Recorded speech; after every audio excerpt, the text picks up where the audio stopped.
Corona virus کی وجہ سے پورے ملک کے اندر لاک ڈاؤن ہے، تو اس موقع سے بھرپور فائدہ حاصل کر کے ہمیں ذکر و فکر کی طرف آنا چاہیے۔ قرآن مجید کی تلاوت، کثرت نوافل، قضا شدہ نمازوں کی ادائیگی اور دیگر امور خیر بجا لانے چاہیے۔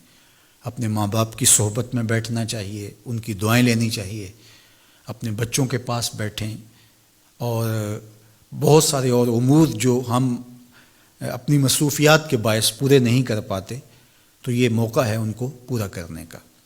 لیکن اس موقع سے ناجائز فائدہ حاصل کرتے ہوئے بہت سارے لوگ اپنے مکانوں کی چھتوں پہ دھاتی تاروں کے ذریعے پتنگیں اڑانے کے شغل میں مصروف ہیں، تو اس شغل سے خدا را باز آئیے۔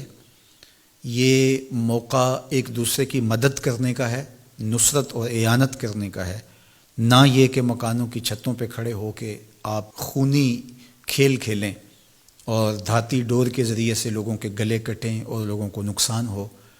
تو اس سے خدا را ہمیں خود بھی باز آنا چاہیے اور اپنے بچوں کو بھی اس سے روکنا چاہیے، ان کی حوصلہ شکنی کرنی چاہیے۔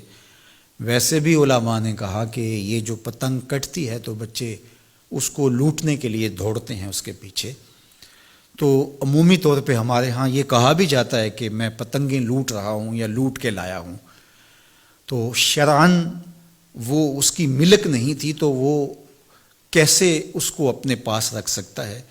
تو یہ ایسا گناہ ہے جس کو گناہ نہیں سمجھا جاتا، اور بچپن میں معصوم ذہن پر لوٹ مار کا تصور اس سے ابھرتا ہے، اور آج وہ پتنگ لوٹ کے لایا ہے تو کل بڑا ہو کے بڑا لٹیرا بنے گا۔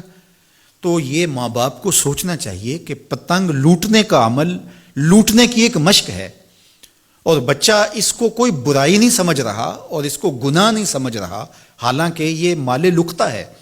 اور اگر کسی نے پتنگ لوٹ لی یا ڈور لوٹ لی تو ہمارے فقہا نے لکھا ہے کہ 6 ماہ تک اس کا اعلان کرے، مالک کے نہ ملنے کی صورت کے اندر اس کو صدقہ کرے، وہ خود پھر بھی نہیں رکھ سکتا ہے، چونکہ یہ مال لقطہ کے حکم کے اندر ہے۔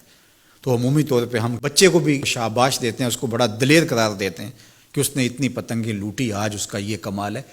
تو میاں یہ بچوں کے نفسیات کے اندر لوٹ مار کے تصور کو راسخ کرنے کا ایک ذریعہ ہے پتنگ۔ اس نقطہ نظر کی طرف شاید کبھی کسی کی توجہ نہ گئی ہو، تو اس پہ بھی غور کرنے کی ضرورت ہے۔ میں تو یہ بات کہا کرتا ہوں کہ چلتی ہوئی ٹرالی سے یا ٹرک سے جو بچہ گنا لوٹتا ہے تو اس کو بچے کی بہادری اور فنکاری سمجھا جاتا ہے، لیکن آج جس نے گنا لوٹا ہے تو کل وہ ملک لوٹنے لگے گا، کل وہ اور کچھ بھی لوٹے گا۔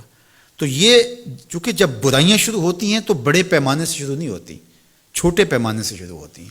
تو پتنگ لوٹنے کا تصور لوٹ مار کی طرف لے جانے والا ہے، اور دوسرا یہ قاتل ڈور کتنے لوگوں کی زندگی کا چراغ بجھا دیتی ہے، اور کیا گزرتی ہے ان ماں باپ کے اوپر جن کا لخت جگر، جن کا بیٹا ان کے ہاتھوں کے اندر دم توڑ جاتا ہے اور گلا کٹ گیا ایک ڈور سے۔ اور ایسے واقعات ہم کتنے سنتے ہیں۔ تو میں گزارش کروں گا کہ اس خونی کھیل سے باز رہا جائے۔ اخلاقیات بھی اجازت نہیں دیتے، ہمارا ملکی قانون بھی اس کی اجازت نہیں دیتا، اور پنجاب پولیس بھی اس پر ایکشن کر رہی ہے۔ ان کے ساتھ تعاون کیجیے اور اپنے گرد و پیش کے ماحول کی انہیں خبر بھی کیجیے، خود بھی بچیے، اپنی اولادوں کو، بچوں کو بھی اس سے محفوظ رکھیے۔ اللہ آپ کی حفاظت کرے۔ والسلام علیکم ورحمۃ اللہ وبرکاتہ۔